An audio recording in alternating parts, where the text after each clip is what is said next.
सबका भी आओ।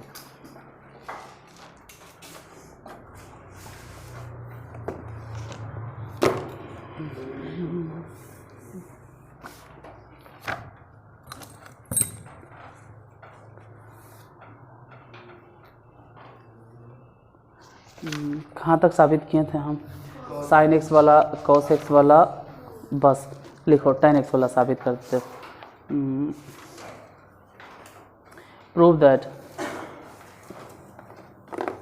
मतलब डायरेक्ट लिखो ना कि find the general solution of tan x, find the general solution of tan x, उतना नहीं लिख पाते हैं तो general solution of tan x।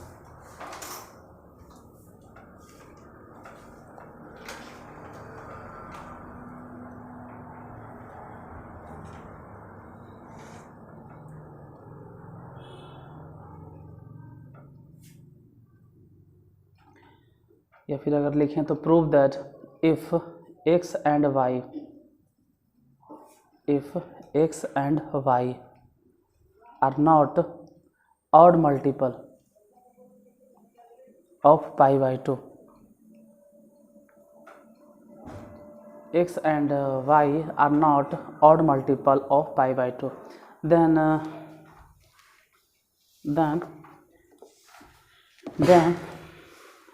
tan x is equal to tan y, implies x बराबर n pi plus y, n pi plus y, where n belongs to z, हाँ integers, n belongs to z।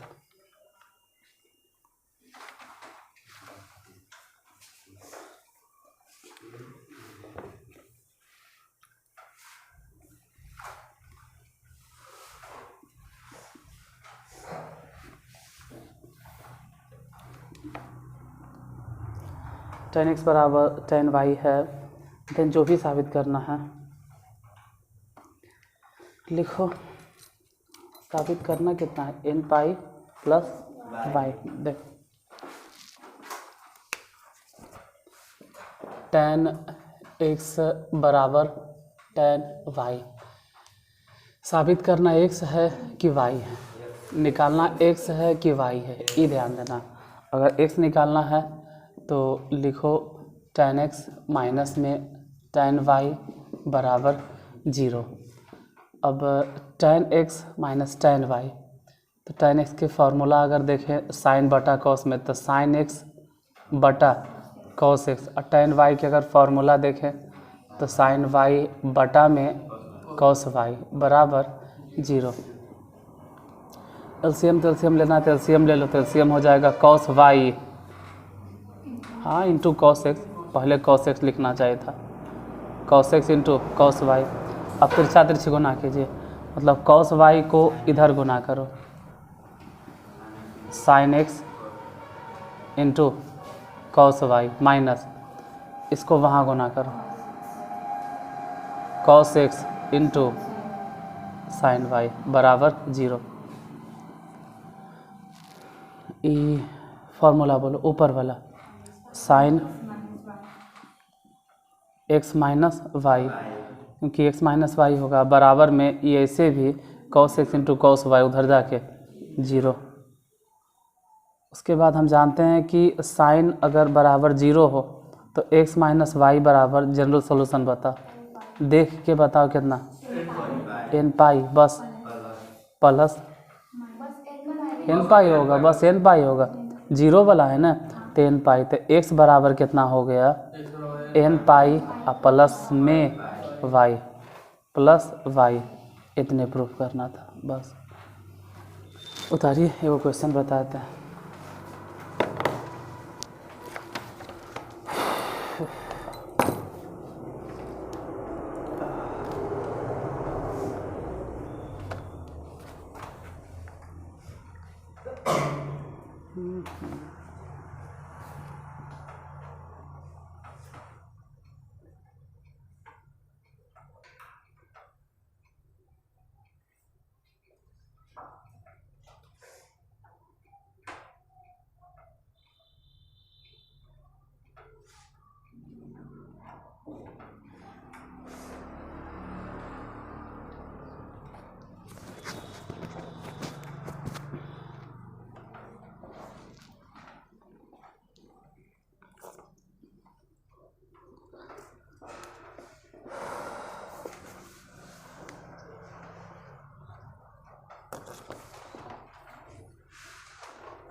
Question लिखो।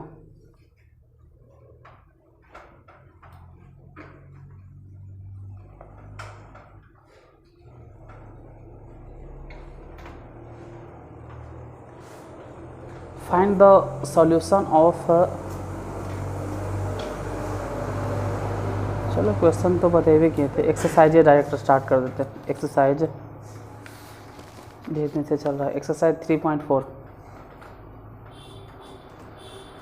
देखिए, exercise 3.4 पहले number में tan x बराबर √3। Exercise 3.4 के पहला question tan x बराबर √3।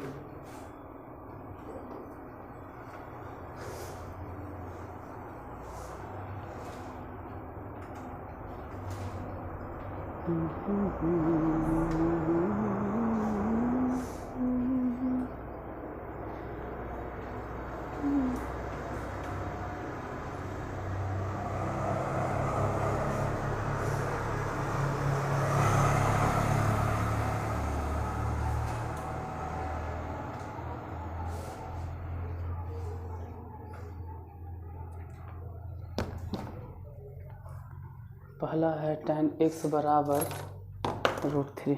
देखो मिटाते हैं, कहा यही से रह देते हैं ना। एक्सरसाइज 3.4 क्वेश्चन नंबर पहला, tan x बराबर, पहला नंबर tan x इक्वल टू √3। अब tan x बराबर √3 है तो लिख लेते हैं एक लाइन।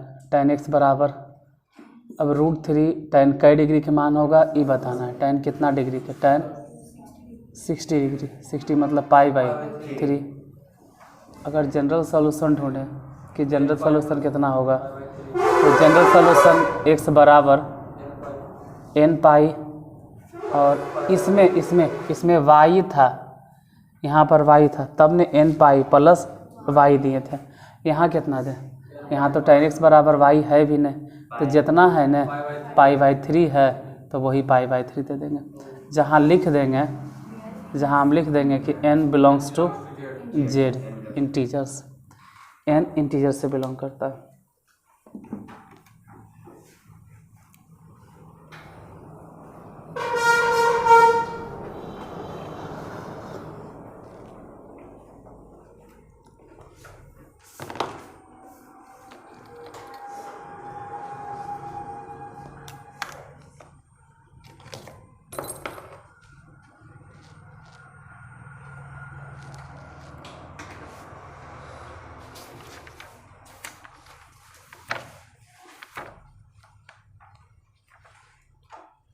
दूसरा नंबर, इसका दूसरा क्वेश्चन क्या है, कहाँ गया यार, सेकेंड नंबर, sec x बराबर 2।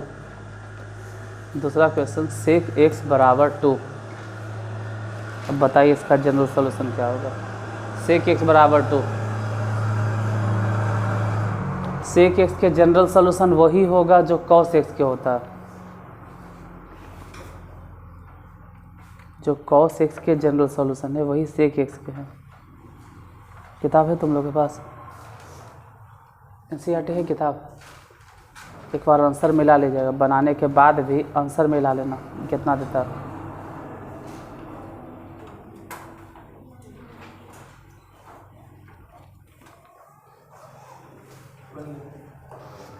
बन गया। पहला वाला में आंसर कितना दे रहा है। अच्छा एक मिनट, ऊपर क्वेश्चन अगर पढ़ोगे तो कह रहा है find the principal and general solution, find the principal and general solution of the following equation. तो ये जो बनाया है ना हम, ये जनरल सॉल्यूशन है। एक काम कीजिए, लिखाते हैं, नोट में लिख लो, नोट में उसको लिख लीजिए प्रिंसिपल सॉल्यूशन। प्रिंसिपल सॉल्यूशन का मान 0 से 2 पाई के बीच होता है, 0 से 2 पाई के बीच होता है, 0 से 2 पाई के बीच, 0 से 2 पाई के बीच। मतलब प्रिंसिपल सॉल्यूशन का मान माइनस में भी नहीं जाना चाहिए और 2 पाई से बड़ा भी नहीं होना चाहिए। 0 से 2 पाई के बीच होता है प्रिंसिपल सॉल्यूशन का मान। ये कौन से सॉल्यूशन है? तो ये अभी पूरा नहीं बना है, एजा पे चेक करना है आके, यहाँ पे आके चेक करना है कि इसका, ये तो ठीक है जनरल सॉल्यूशन ही बनिए गया है, प्रिंसिपल सॉल्यूशन क्या होगा वो चेक करना पड़ता है। यहाँ पे चेक कीजिए प्रिंसिपल सॉल्यूशन कितना होगा। प्रिंसिपल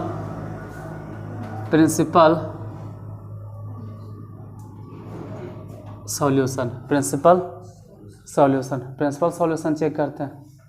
अब प्रिंसिपल सॉल्यूशन तो n के जगह पे एक बार 0 बैठा के देखेंगे, एक बार n के जगह पे 1 बैठा के देखेंगे, एक बार n के जगह पे 2 बैठा के देखेंगे, मतलब एक बार बैठा के चेक करेंगे। जब n के जगह पे हम 0 बैठाते तो बोलो x बराबर कितना होगा। जैसे अगर 0 बैठा दिए तो x बराबर कितना, π/3, मतलब ठीक है 2 पाई से छोटा है। अगर यहाँ 1 रखें तो बोलो, मान लो 1 रख दिए तो बोलो x बराबर कितना, 1 रख दिए, जोड़ने आता है भिन्न के जोड़ आता है तो बोलो तो केजा 1 रख दिए।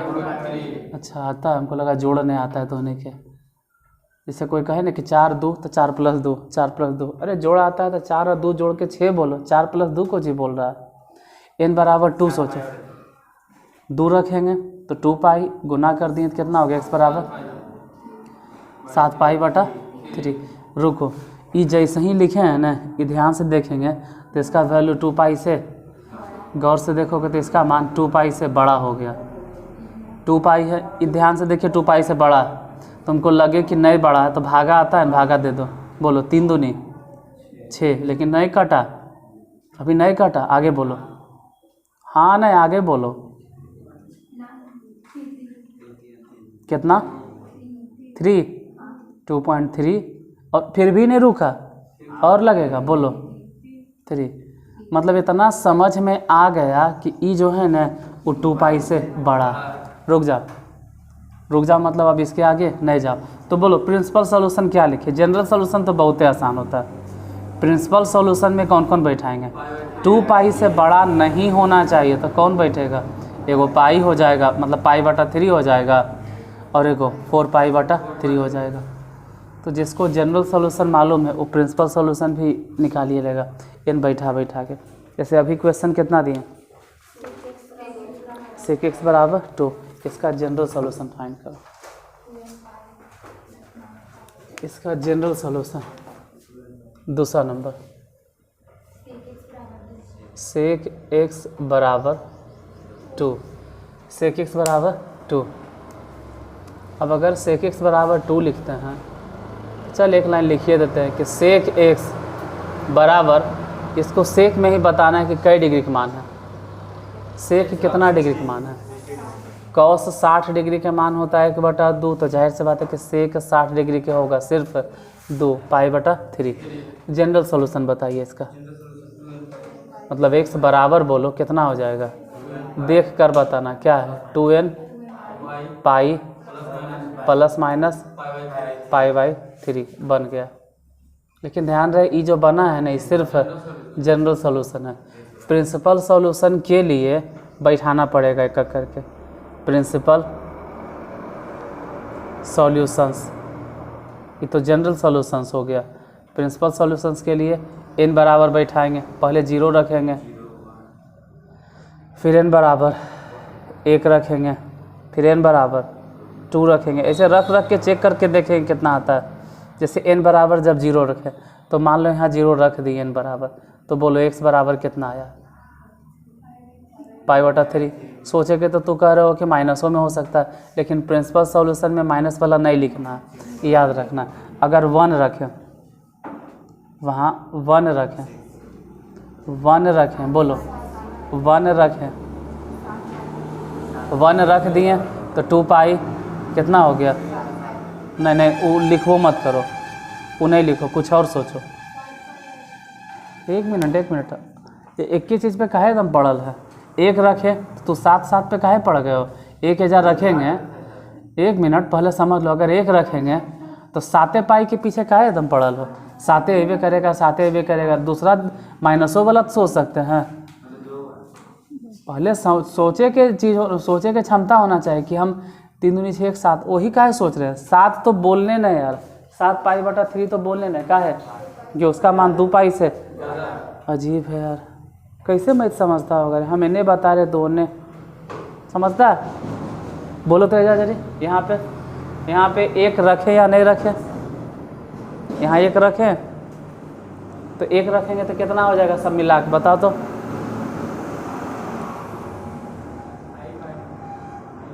कितना? कैसे?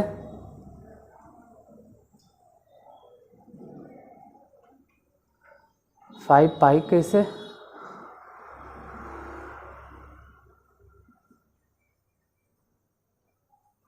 अजीब, एकदम प्री नर्सरी जैसा हरकत कर रहा है, उछल कूद कर रहा है,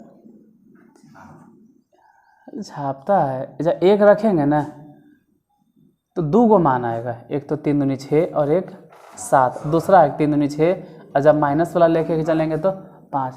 तो हम कौन लेके चलेंगे? 7 वाला नहीं, हम 5 वाला, जो ज़रूरत है। वो ठीक बोला कि 5 पाई बटा 3 होगा, लेकिन कैसे बोला पता नहीं, आंसरवा देख के या टक्कर से। अच्छा, 2 रख के देखें, एक बार 2 रख के चेक करो।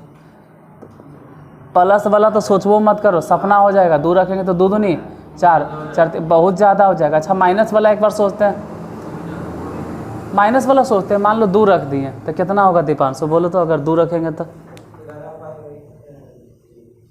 कितना? 11 पाई, और 11 पाई बटा 3 बहुत ज़्यादा होता है। 11 पाई बटा 3 कितना होता है लगभग? मतलब 11 बटा 3 लगभग कितना होता है? पाई छोड़ो ना, 11 पाई बटा 3, आप 11 खाली आप इतने बताइए ना भाई कि x बराबर 11 बटा 3 कितना?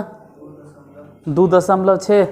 कभी कभी अफसोस आता है ये सब कैसे 11th में आ गया। 11 बोलता है 2.6, 11 में 3 से भागा देंगे तो अजीब है, 3 से भी ज़्यादा आ रहा है, और हमको चाहिए कितना? 2 पाई। यानी कि बहुत घींच तीर के अगर हम प्रिंसिपल सॉल्यूशन की बात करेंगे ना तो एगो पाई बटा 3 होगा और एगो 5 पाई बटा 3 होगा, बस। ई प्रिंसिपल सॉल्यूशन नहीं होगा। प्रिंसिपल सॉल्यूशन 2 पाई से कम में होगा, बताओ। प्रिंसिपल सॉल्यूशन का मान उससे कम ही होगा।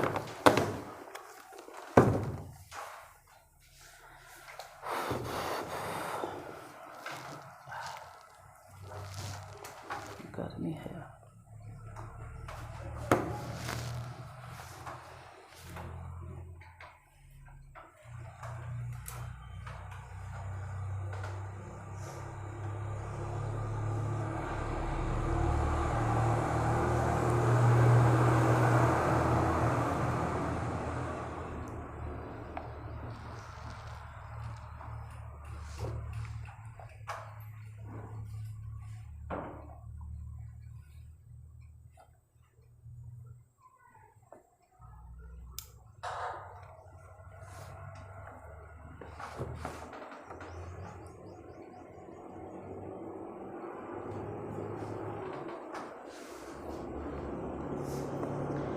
थर्ड नंबर में cot x बराबर माइनस में √3 है। cot x equal to minus √3, cot x equal to minus √3 है।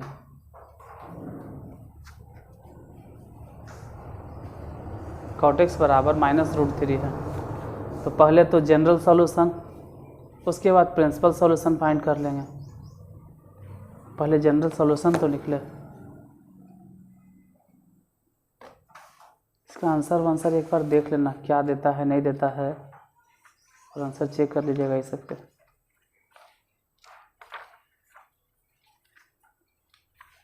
ये दोनों के आंसर दे रहा था, कितना है? ठीक है,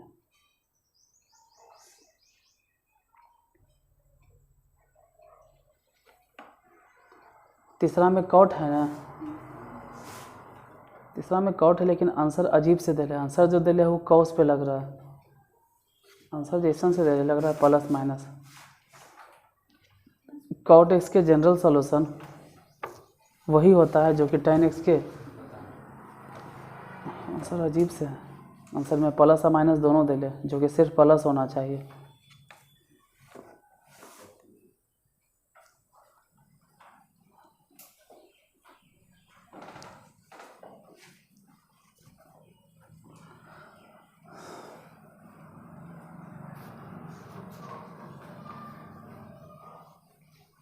tan x के जनरल सॉल्यूशन कितना साबित किए हैं? अभी ये किए हैं आज कितना n पाई प्लस वाई, तो वही cot x के भी होगा n पाई प्लस, लेकिन आंसर में प्लस माइनस दे रहा है क्योंकि होना तो नहीं चाहिए, प्लस माइनस कैसे होगा।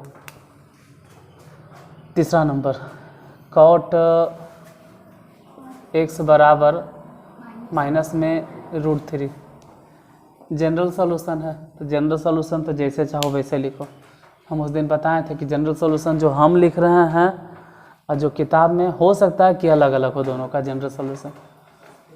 प्रिंसिपल सॉल्यूशन सबके सेम आएगा। पहले जनरल एक बात करते हैं, ई cot x, ये बताए कि कई डिग्री का मान होता है। cot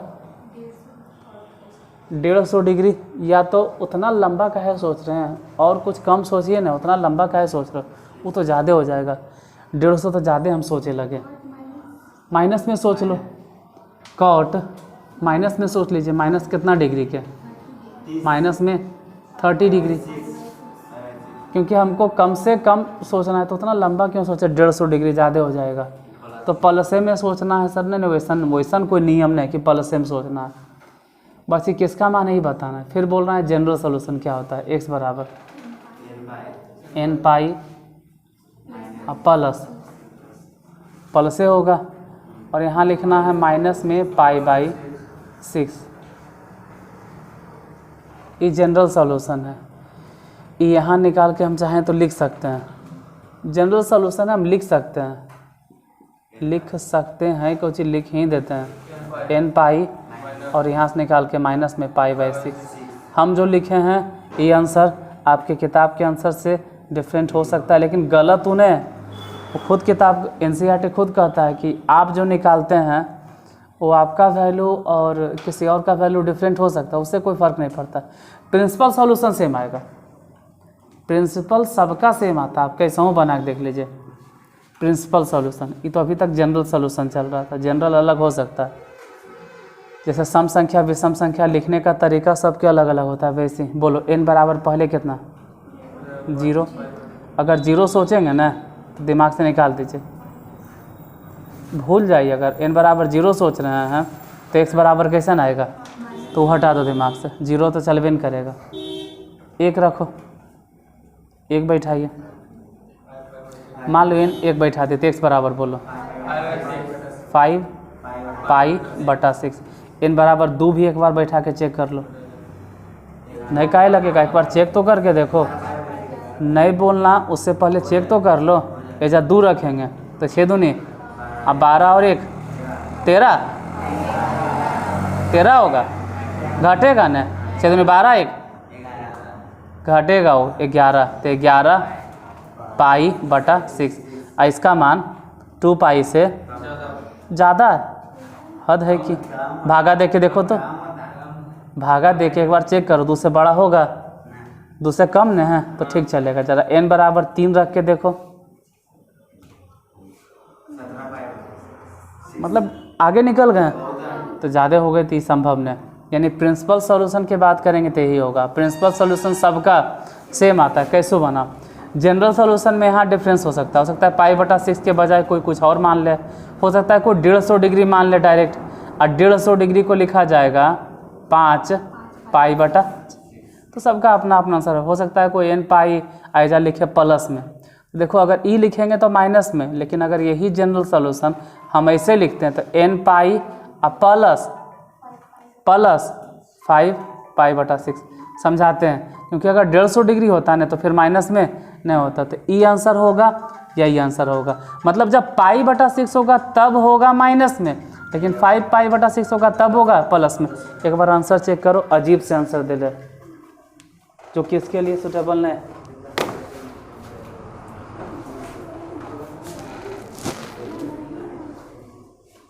किताबें नहीं है तुम लोग के पास, कोई बात नहीं है तो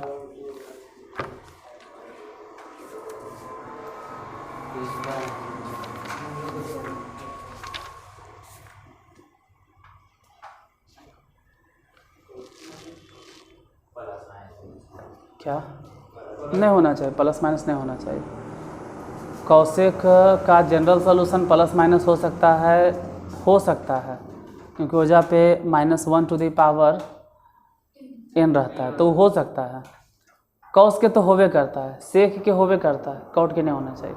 कॉट और टैन के जनरल सोल्यूशन में प्लस माइनस नहीं आना चाहिए। कितना आंसर कितना है, क्या आंसर दे रहा है? आंसर नहीं, वो माइनस तब होगा जब हम π/6 लिखेंगे, अब प्लस तब होगा जब 5π/6 पे ही प्लस माइनस होगा। तो भगवान जाने को क्या सोच के लिखा है, उसकी मर्जी, लेकिन ऐसा नहीं होगा, क्योंकि कोई भी ऐसा नहीं लिखेगा। कोई भी जितना भी किताब वाले हैं कोई नहीं ऐसा लिखेंगे। आगे बढ़ो। हाँ, जो भी है, कॉट का टैन का जनरल सोल्यूशन में प्लस माइनस कभी नहीं आता है, कोई भी किताब उठा लो। अगला कॉसेक x बराबर -2, कॉसेक x बराबर -2, कॉसेक x बराबर -2। अब कॉसेक में पहले तो ये बताना है कि दो जो है वो कई डिग्री का मान है। दो कब आता है? Cosec 30 degree. अब कॉसेक 30 डिग्री आपको 10th में याद होना चाहिए, नहीं याद है तो खैर क्या कर सकते हैं। कॉसेक 30 डिग्री की वैल्यू चौथा नंबर में कितना है? Cosec x is equal to -2। अब देखते हैं कॉसेक x, तो इसको लिखते हैं कॉसेक x -2। ऐसे तो कॉसेक 30 डिग्री का मान है, कॉसेक 30 डिग्री की, लेकिन ऐसा माइनस में है तो उस हिसाब से लिखो कि कॉसेक -30 डिग्री -π/6। अब हम बोल रहे हैं कि हम π/6 मान रहे हैं, हो सकता है कि वो कुछ और मान लो, क्योंकि कॉसेक माइनस वाला वैल्यू 4th में तो होवे करता है। ये कौन से क्वाड्रेंट माना है? कोई पूछे कि -π/6 कौन से क्वाड्रेंट में है? 4th में। का है? हम चाहते तो थर्डों में मान सकते थे, हम चाहते तो थर्डों में मान सकते थे। थर्ड में बोलो तो कई डिग्री का मान होगा? थर्ड में दिमाग लगाए कि थर्ड क्वाड्रेंट में कई डिग्री के मान -2 होगा? 210।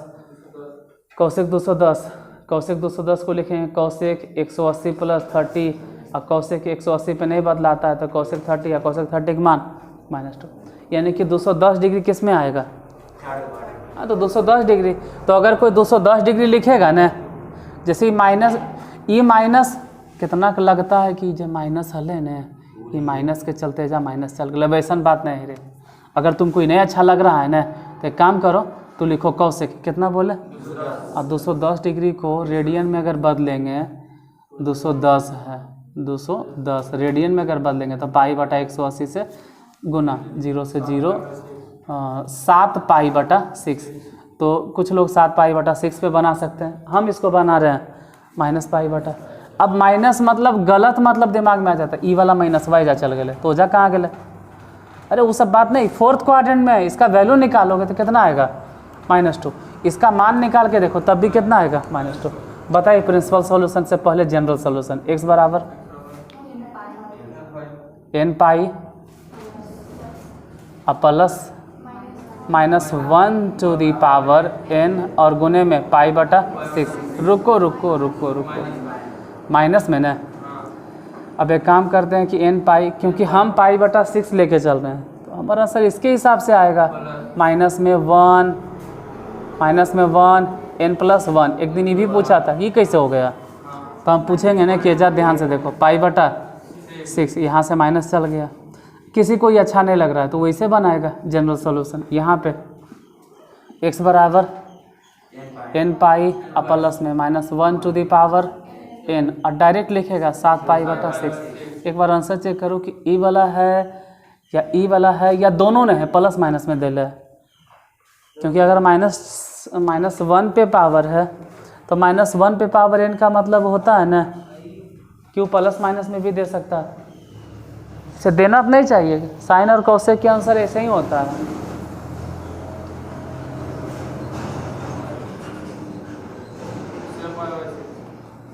मतलब ऐसे आंसर लिख ले है, देख लो कि प्लस माइनस में यहाँ लिख ले, ऐसे है n+ plus -1 to the power n into अब काहे बोलते हैं कि एजा पे प्लस माइनस में भी हो सकता है। जैसे अगर n मान लो कि सम संख्या रहे, मान लेते n अगर सम संख्या होगा तो वैसे सिचुएशन में ये वाला ऑटोमेटिक प्लस, लेकिन अगर n विषम संख्या होगा तब तो माइनस बच जाएगा ना, तो एजा प्लस भी हो सकता है और माइनस भी हो सकता है। अगर आप कहते हैं कि n बिलोंग्स टू इंटीजर्स, तो इंटीजर्स तो इवन भी होता है और ऑड भी होता है, तो जब आप ऑड मानिएगा मतलब विषम संख्या तो वैसन में जब लिखना पड़ेगा माइनस, और जब इवेन मानेंगे, इवेन मतलब समझो ना कि -1 पे पावर कोई सम संख्या 2 4 6 तब तो प्लस हो जाएगा, तो दोनों चल सकता है। तो यहाँ पर तो कम से कम लिख ही हो सकते थे कि हाँ भाई प्लस और माइनस होगा, लेकिन कॉट में तो लिखना ही गलत है। तो वो जो आंसर दिले है वो अब सामने वाला समझे कि वो क्या सोच के दिले, कोई भी ऐसे लिखते नहीं, चाहे कोई भी मैथमेटिशियन हो, देख लोगे 1 से लेकर 4 तक ख़त्म, बाकी फिर 5 6 7 8 9 अगला दिन बता देंगे।